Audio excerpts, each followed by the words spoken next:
Yeah, so as mentioned, this talk would be also related somehow to sparsity, let's say, in the design. But as I'll try to explain to you, in this case, the sparsity is something that we explore as a mean to improve performance of the system rather than being, let's say, a hard condition, such as in the previous talk by Ito. The reason why sparsity can actually enhance the performance is exactly given by delays occurring in information exchange across nodes of the between nodes of the system.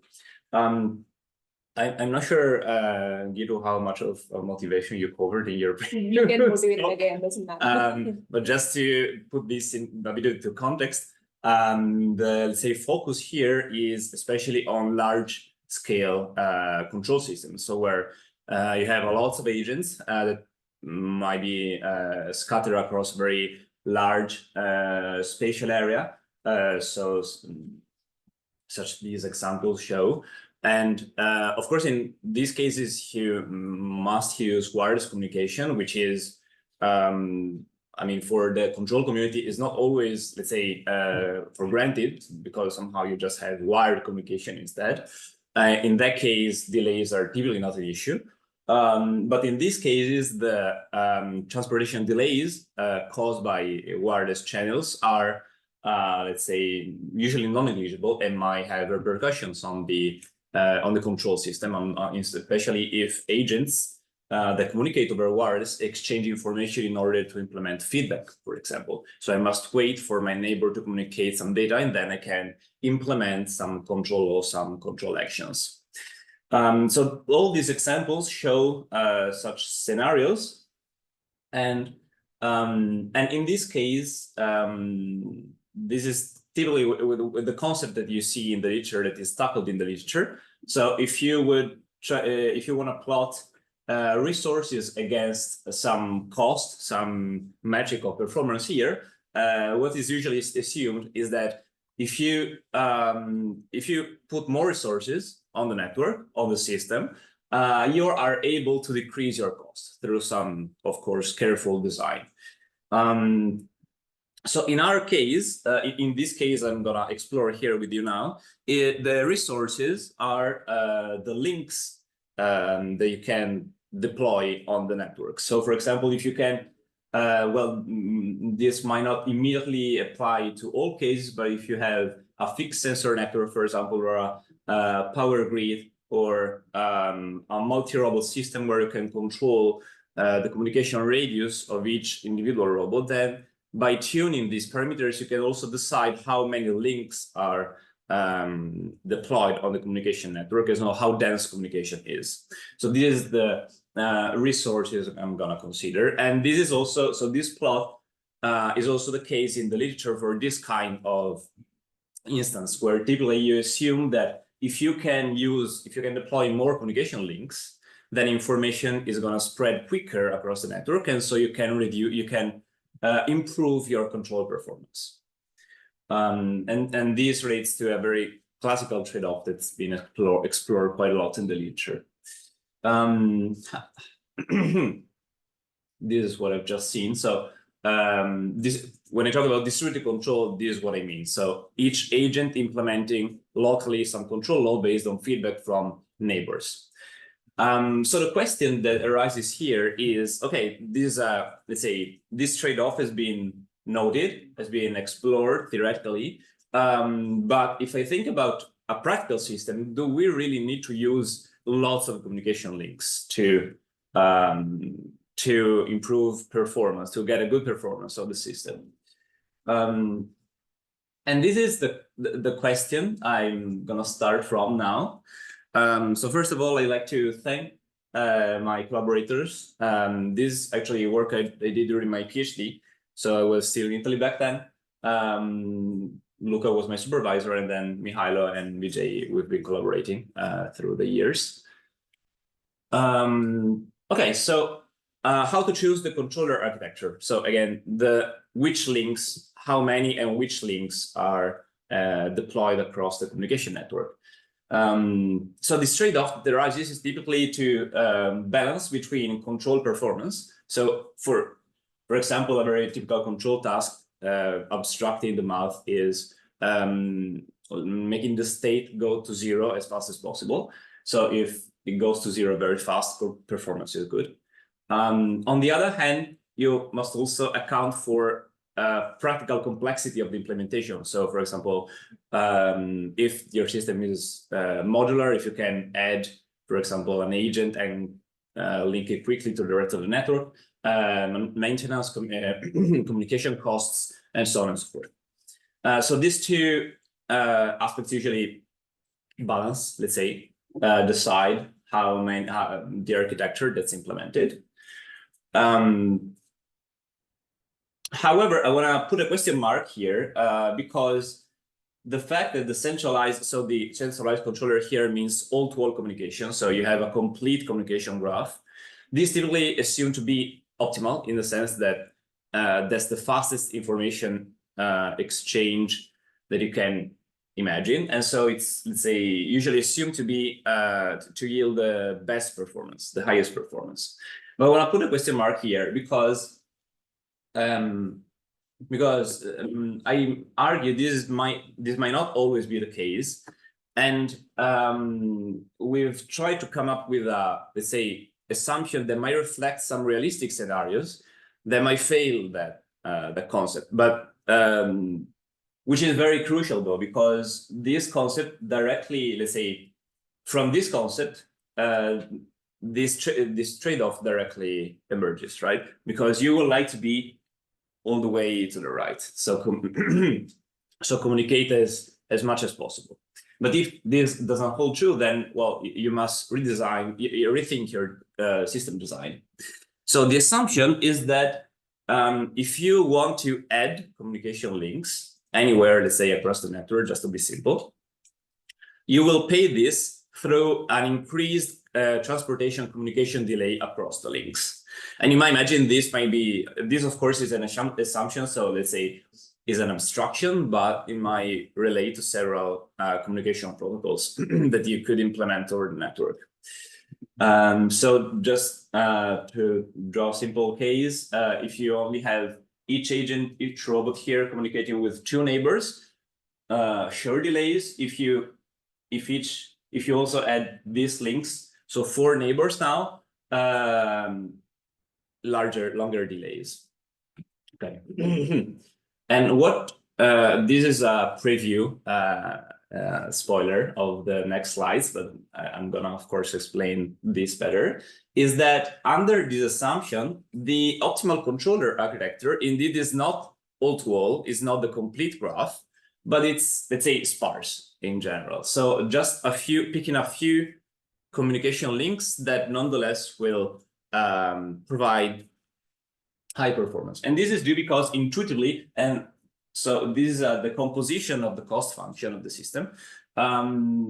This is, let's say, more intuitive than analytical, although we're able to derive this analytically for some systems, for some simple systems. But the idea is that if your total cost is given by this yellow diamond curve, this is given by 2 components. One is decreasing, and this actually represents how many links are in the network that can spread information. And this component drops with the number of links, because this is, let's say, the classical scenario where if I add links, also communication exchange spreads faster.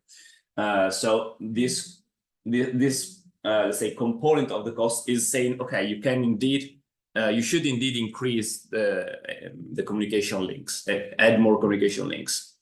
What is typically neglected in the literature is that is this other component, which is, you see, increasing, which is given by these architecture-dependent delays. So if I add communication links, also this cost component will increase, so will increase the overall cost. So you see there's a sweet spot here that corresponds to some sparse architecture where this increase in delays is balanced by the information, let's say the speed of information exchange across the network. So in this case, just one link will be the first marks here to the left. And then this other scenario would correspond in this case to the optimal architecture. Okay, so let me now dig more in detail on this trade-off. So the control task of interest for this example is consensus. Consensus simply means that the agents are trying to agree on a value to drive the state, let's say each state to the average, to the time-varying average of all agents in the network. So agents receive feedback, and as argued so far, the feedback suffers from some communication delay that is proportional to the number of neighbors. And this is the dynamical system I'm considering. This is a simple continuous time stochastically forced single integrator, n-dimensional. So X here stacks all, you have, let's say, n agents, capital N agents in the network, and X stacks the states of all capital N agents. And K is the feedback gain matrix to be designed. So to be designed by accounting for the fact that there is this delay. So the communication delay reincarnates itself essentially in this feedback delay, because agents are receiving information and implementing and using them for using that to implement some this feedback control. And so this is just one example, again, with 4 neighbors for each agent. Since the structure here is symmetric, you can use the same feedback gain K1 for the closest, let's say, this pair of neighbors, and another gain K2 for the other pair of neighbors. This, let's say, specific for this circular information, but even for more generic undirected networks, you won't have this symmetry, but the underlying principle is the same. So very quickly, this is just to show that you can that we can decouple the dynamics to make the problem simpler. Since this is a stochastic consensus problem, we are interested in minimizing the steady state variance of this signal X, because we want it to be as close to 0 as possible at infinity, let's say. So we can compute, for this simple system, we can compute this variance explicitly by resorting to this decoupling. Since K is Laplacian type feedback, is essentially a specific symmetric matrix, so you can diagonalize the system and you can compute the steady state variance. These are very classical results in the mathematical literature. I'm not getting any credit for it, but we can use this to compute the cost function essentially explicitly. So this will help the design of the matrix K. So here, the lambdas are the eigenvalues of K. So designing lambdas means also designing, we can design K through the eigenvalues. Okay, and so this is just to show you the shape that you get. And what's interesting from a control perspective is that if you don't have delays, which is, let's say, the ideal case, you can enlarge this gain as much as you want, and this will improve performance essentially, because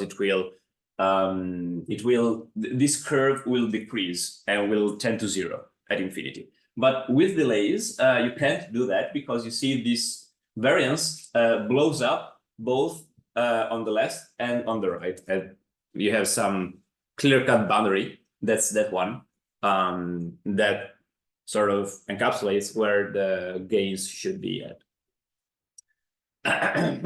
So this is what I was mentioning before, the minimization of the steady state variance of this error signal X. By virtue of what I've just shown you, this can be rephrased equivalently into this problem for which we can explicitly compute these terms. And this turns out to be a complex problem because those curves are indeed convex. So bottom line, we can solve this problem exactly up to numerical precision, of course, but it's a complex problem. It's a pretty nice to solve.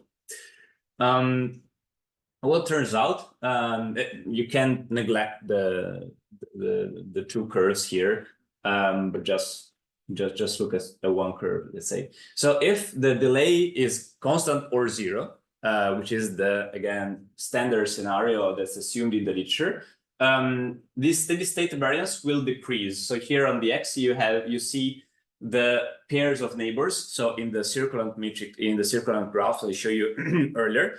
So this corresponds also somehow to the number of links you have in a network. And you see that the steady state variance decreases monotonically in this case if you keep adding links. But if you do account for some delays that changes with the links in the network, then you see that these curves are no longer monotonic, and there's a sweet spot where performance is optimized, essentially. So that corresponds to the minimum steady state variance that you can get. And here is just to compare the different delay increases. So you can, in fact, observe the same thing, scaling this up to a bit more, let's say, complex, realistic dynamics. So I had started from a very simple continuous time single integrator dynamics. Here, the red is the input to be designed. Okay, so in this case, that one corresponded to the feedback Kx, essentially. Similar thing holds with under double integrator dynamics. They might account for some inertia terms, for instance, or with discrete time dynamics. That it's even more important in this case for say to model wireless communication a bit more realistic. But for some reason, control people don't like. I would say, I would argue there are more control people that like continuous time rather than discrete time. So you see all the papers where people deal with wireless communication and then it's all continuous time. I'm like, okay, there's something here, right? a bit wavy. Now, just kidding. But the important part is that you see this trade-off emerges more or less, let's say, consistently across all these cases, across all these scenarios. So that suggests that indeed the initial guess that the centralized control, the optical communication, and dense networks in particular might not be that high performing might be correct, or at least in these cases is correct. And as I mentioned, you can extend the same thing to undirected networks. It's very nice because the problem, although you can't explicitly compute the cost function, keep being convex. So you can still solve this up to numerical precision. And this is just to show you that in this case, the optimal topology corresponds to connecting to, let's say, to augmenting the network to two hope neighbors. So drawing a direct link between each agent and the two hope neighbors. So the red and the green dots here correspond to the optimal topology in this case. So I want to conclude actually by very quickly surveying the second part. Let's say so far I've focused on stochastic dynamics, so stochastic consensus, where the performance is given by the steady state oscillations of the error. You can observe a similar, essentially the same result, the same concept by looking at deterministic consensus where there's no noise and you care about speed of convergence. So you want this error to go to zero as fast as possible. And we studied this just for the discrete time single integrator. But essentially what you see here is that you can compute these dynamical modes that corresponds to the system, the delayed system. And the convergence speed is given by the slowest modes of the system. So it's all a bunch of exponential signals in the end, and you care about those that decrease the slowest as usual in this case. And so, yeah, this is the problem, to choose the feedback metric K, in this case, to minimize the slowest most, which in this case are the ones that are closest to the unit circle. Because the magnitude is, of course, the slow makes the slowest exponential decrease. Just very quickly, it turns out that since this term here, so the maximum, the slowest mode corresponding to each eigenvalue has this shape. This means that the two slowest modes corresponds to the smallest and the largest eigenvalue of the matrix K, because the curve has this shape. So you see that if this mark is higher, then this will be the slowest, and the same thing with the other one. So it turns out the best thing is to match the two of them, to make them equal, so that there is no either of those that is larger than the other. And this actually allows us to recast the problem. So this problem, which is very nasty because it's no smooth, no convex, no nothing. But we can rework it out and solve it exactly, in fact, by decomposing it into an SDP, which is convex, and then just solving an algebraic equation to match the two eigenvalues. I won't go into details here, but just to show you that through this trick, we can actually solve this problem. And this is what you get. So you see here again, this is the density, let's say, of the architecture of the network, and here the convergence speed. So you want these to be again as low as small as possible to make convergence faster. And you see that so for here I compare two different delay trends. So if delays increase linearly, then you get these curves. There are different curves based on how, let's say, how heterogeneous you allow the gains to be. You don't have to care about this for now, but the important thing to see is that, again, the optimal network, optimal architecture are sparse in general, and the same holds true for delay increase that is quadratic. The one is more inspired by transmission power based on the communication radius. But again, you see a similar trend, and in fact, in that case, since delays increase quicker, all the optimal networks are much sparser. Okay, with this, I'm done.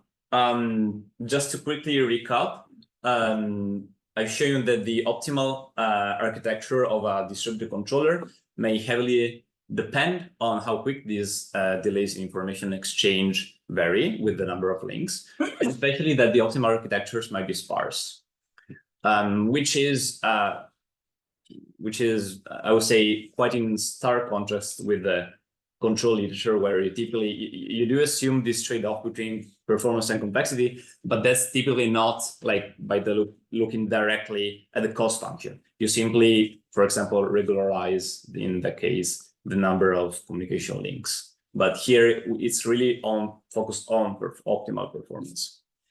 And then this could definitely be extended to many other directions. So other control settings, embedding more complex communication protocols, for example, or drawing a more strong link between the communication and the control. There's still a lot of work to be done here. Okay, so with this, let me thank you for your attention, and I'm happy to take questions.